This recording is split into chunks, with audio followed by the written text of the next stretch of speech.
నేను ఎగ్జామ్‌కి బిగినర్‌ని. నేను ఆన్సర్ రైటింగ్ ఎలా రాయాలి? అంతా చదివాక రాయాలా? టాపర్స్ కాపీస్ చూసి అవి ఎలా ఉన్నాయో అలా రాయాలా? అసలేంటి నాకు అర్థం కావట్లేదు. టెస్ట్ సిరీస్ చేయాలా? ఏం చేయాలి అని చాలామంది కన్‌ఫ్యూజన్‌లో ఉంటారు. బిగినర్స్ కోసమైతే ఫస్ట్ స్టెప్ ముందు అసలు సిలబస్ ఏంటి?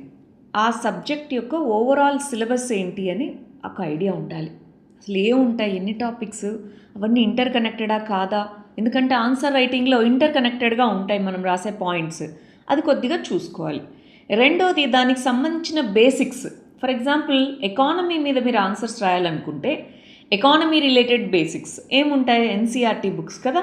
సో అవి చదివి ఉండాలి. ఒక్కసారన్నా బేసిక్స్ నేర్చుకొని ఉండాలి. అప్పుడు మనకి ఆ టర్మినాలజీ అవన్నీ మీద కొంచెం గ్రిప్ వస్తుంది.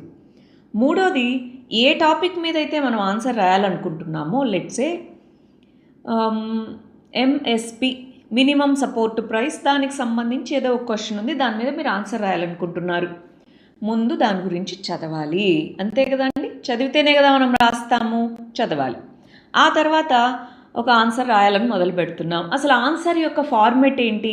ఇంట్రొడక్షన్, బాడీ, కంక్లూజన్ ఉంటుంది కదా, అది తెలుసుకోవాలి. ఆన్సర్స్లో రాసేటప్పుడు క్వశ్చన్లో ఏం అడిగారు అని డిమాండ్ ఆఫ్ ది క్వశ్చన్ తెలుసుకునేందుకు కీవర్డ్స్ ఉంటాయి. ఎక్స్ప్లెయిన్, డిస్క్రైబ్ ఇలాంటి టర్మినాలజీ అవి మనం నేర్చుకోవాలి. ఆ తర్వాత అసలు మొదలు పెట్టాలంటే ఎలా రాయాలి, ఎలా రాస్తారు, అసలు ఆన్సర్స్ ఎలా ఉంటాయని ముందు తెలియాలంటే దానికోసం టాపర్స్ కాపీస్ లేదా ఏఐ టూల్స్ ఉన్నాయి కదా, వాటిలో మీరు క్వశ్చన్ ఇస్తే ఆన్సర్ వస్తుంది. కానీ ఈ రెండిట్లోనూ మనం గమనించాల్సింది ఉన్నది ఉన్నట్టు వాళ్ళు రాసినట్టే లేదా ఏ ఇచ్చినట్టే డైరెక్ట్గా మనం రాసేయకూడదు. దానికి తగ్గట్టుగా మనం మలుచుకోవాలి ఆన్సర్ని. సరే, ఇవి అయ్యాక ప్రీవియస్ క్వశ్చన్స్ ఒక్కసారి చూస్తాం. ఆ తర్వాత ఫిఫ్త్ స్టెప్ ఏదో ఒకటి మొదలు పెడతాం. రాయగానే బాగుంటుందా ఆన్సర్? ఉండదు. అసలు మీకే నచ్చదు. ఇంకా పక్కన వాళ్ళ సంగతి పక్కన పెడితే. సో అప్పుడు రెండు రకాల ఎవాల్యుయేషన్స్. అదర్స్ ఎవాల్యుయేట్ చేయొచ్చు, మీ ఆన్సర్ మీరు ఎవాల్యుయేట్ చేయొచ్చు. అదర్స్ ఎవాల్యుయేషన్ ఇనిషియల్ డేస్లో బాగా హెల్ప్ అవుతుంది. ఎందుకంటే స్టార్టింగ్లోనే మనకు తెలియదు కదా ఎలా ఉండాలి, ఎలా ఉండకూడదని.